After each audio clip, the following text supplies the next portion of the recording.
Welcome to G Fun Facts Online. Today, we're talking about a revolution on the high seas. The global shipping industry is the engine of our modern world, moving about 80% of all trade by volume. But this engine runs on dirty fuel, making it responsible for nearly 3% of the world's total greenhouse gas emissions. As climate pressure mounts, the industry is desperately searching for a clean alternative. What if the solution wasn't in a distant port, but all around the ships themselves? Imagine a future where vessels turn the very ocean they sail on into clean, zero-emission fuel. This isn't science fiction. It's the incredible promise of producing hydrogen directly from seawater. Hydrogen has long been hailed as a potential clean energy champion. When used in a fuel cell, its only byproduct is water. It's a true zero-emission fuel at the point of use. Plus, it packs a punch, containing about 3 times more energy by weight than conventional marine diesel. The vision is compelling. Ships cruising across the ocean, emitting nothing but pure water vapor that returns to the sea. But there's always a catch. The main obstacle to widespread hydrogen adoption has been production. So-called green hydrogen is typically made by splitting fresh water using renewable electricity in a process called electrolysis. For a global industry like shipping, relying on massive amounts of fresh water, a resource already scarce in many regions, is a major logistical and ethical problem. This is where seawater becomes the game changer. With oceans covering over 70% of our planet, seawater is a virtually limitless feedstock. The ability for a ship to produce its own fuel from the surrounding water could fundamentally reshape naval architecture, operations, and the entire economics of maritime trade. So how exactly do you split the seas to make fuel? The basic principle is still electrolysis, but seawater is much more complicated than freshwater. It's a chemical cocktail of salts, minerals, and microorganisms. The biggest troublemaker is salt, specifically chloride ions. These ions are highly corrosive to the electrodes used in electrolysis. Even worse, during the process, they can cause the production of toxic chlorine gas instead of the desired oxygen. This is not only inefficient, but also a serious safety and environmental hazard. On top of that, other ions like magnesium and calcium can form a scale on the electrodes, a bit like lime scale in your kettle. This process, known as biofouling, clogs up the system, reducing its efficiency and lifespan. To tackle these problems, engineers are exploring 2 main pathways. The first, and more established method, is a 2-step process: desalination followed by electrolysis. Seawater is first purified using a technology like reverse osmosis, which pushes the water through a membrane to filter out salts and impurities. This fresh water is then fed into a standard electrolyzer. While this works, the desalination step adds cost, complexity, and consumes extra energy. However, a techno-economic analysis for a large-scale green hydrogen plant in Portugal found that adding a desalination unit would increase the final cost of hydrogen by less than 1%. So it's viable, but it's not ideal. The second path is the holy grail: direct seawater electrolysis, or DSE. This approach aims to produce hydrogen directly from seawater in a single, elegant step, eliminating the need for a separate desalination plant. This would dramatically cut the cost, complexity, and physical footprint of the system. The entire challenge of DSE boils down to creating advanced catalysts and membranes that can handle the harsh marine environment. And this is where the most exciting breakthroughs are happening. For DSE to work, you need incredibly robust and selective catalysts. They have to resist the corrosive chloride ions, and they must be highly selective, promoting the creation of oxygen while avoiding the production of toxic chlorine gas. This is tricky because the energy levels required for both reactions are very similar. Researchers are experimenting with a host of new materials, like transition metal alloys, nitrides, and phosphides. For instance, a catalyst based on a nickel-iron and copper-cobalt combination has shown impressive performance and stability. In another exciting development, researchers from South Korea and China have created a ruthenium-based nanocatalyst with a unique structure that is significantly more active and stable in seawater than traditional, expensive platinum catalysts.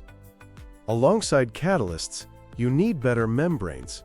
The membrane in an electrolyzer separates the hydrogen and oxygen produced. For DSE, it must also act as a gatekeeper, blocking chloride ions from reaching the wrong electrode. Technologies like anion exchange membranes and bipolar membranes are showing great promise.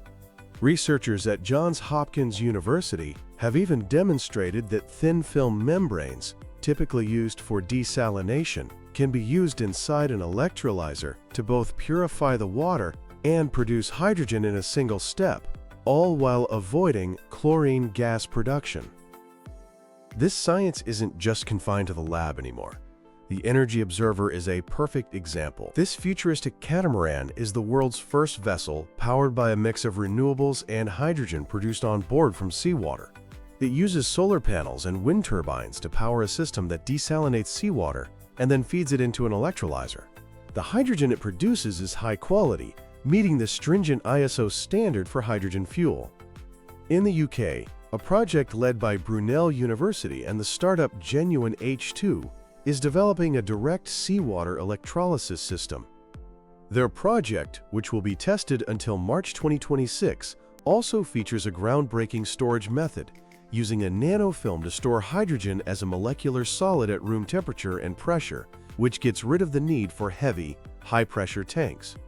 Similar pilot projects are underway in the San Francisco Bay Area and are being studied for ports like the port of Nkura in South Africa, which is looking into using wave energy to power the process. But for any of this to matter, the economics have to work.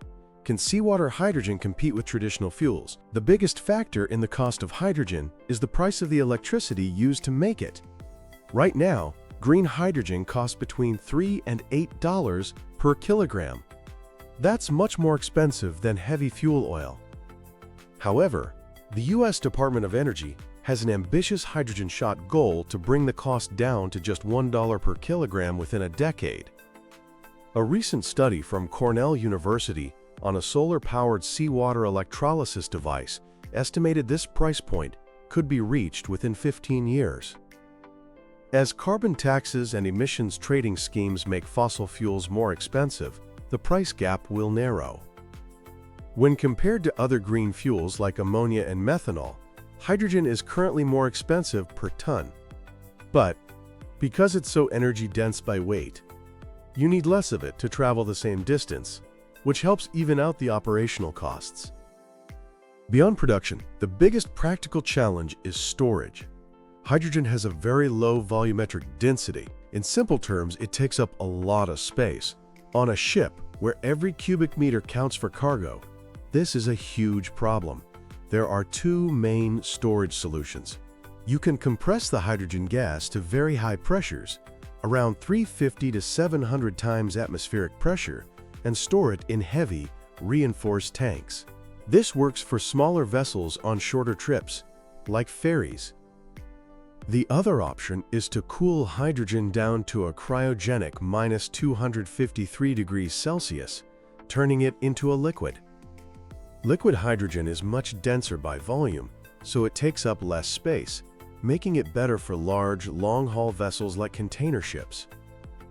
However, this requires incredibly well-insulated cryogenic tanks to prevent the liquid from boiling off. The experience the industry has gained with liquefied natural gas, or LNG, will be invaluable here. Of course, with hydrogen, safety is paramount. It's highly flammable, so a robust regulatory framework is essential. The International Maritime Organization is currently developing rules for hydrogen as a marine fuel. In the meantime, major classification societies have created their own guidelines covering everything from storage and bunkering to ventilation and safety systems. And finally, there's infrastructure. For hydrogen ships to become common, ports around the world need to build facilities to produce, store, and transfer hydrogen fuel. Ports like Rotterdam are already investing heavily to become hydrogen hubs, creating the supply chains of the future. While seawater hydrogen is a zero-emission fuel at the point of use, we have to look at the entire life cycle. The manufacturing of electrolyzers, solar panels, and wind turbines has its own environmental footprint. The brine, or super salty water, left over from desalination can harm marine ecosystems if not managed properly. Strategies like diluting the brine before discharge can mitigate this. Some researchers are even exploring electrodialysis as a more environmentally friendly alternative to reverse osmosis for desalination. But there are also potential co-benefits. The pure water produced when hydrogen is used in a fuel cell could be used on board. Some advanced DSE systems are even being designed to pull carbon dioxide out of the seawater, turning it into bicarbonates and making the entire process carbon negative.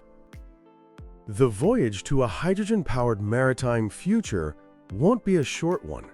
It requires a clear roadmap and a massive coordinated effort. Governments need to set ambitious targets, provide financial incentives, and fund research. The industry needs to invest in pilot projects and form strategic partnerships. And we need to train a new generation of engineers and sailors. The milestones are already being set. The International Maritime Organization is aiming for a 5 to 10% uptake of zero or near-zero emission fuels by 2030.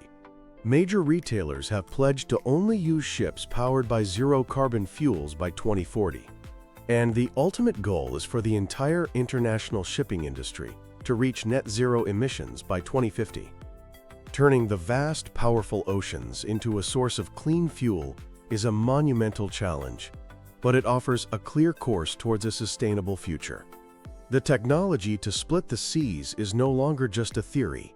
It's being built, tested, and proven. With continued innovation and global collaboration, the shipping industry could transform itself from a major polluter into a pioneer of the clean energy transition, sailing into a cleaner future, powered by the very water beneath its keel.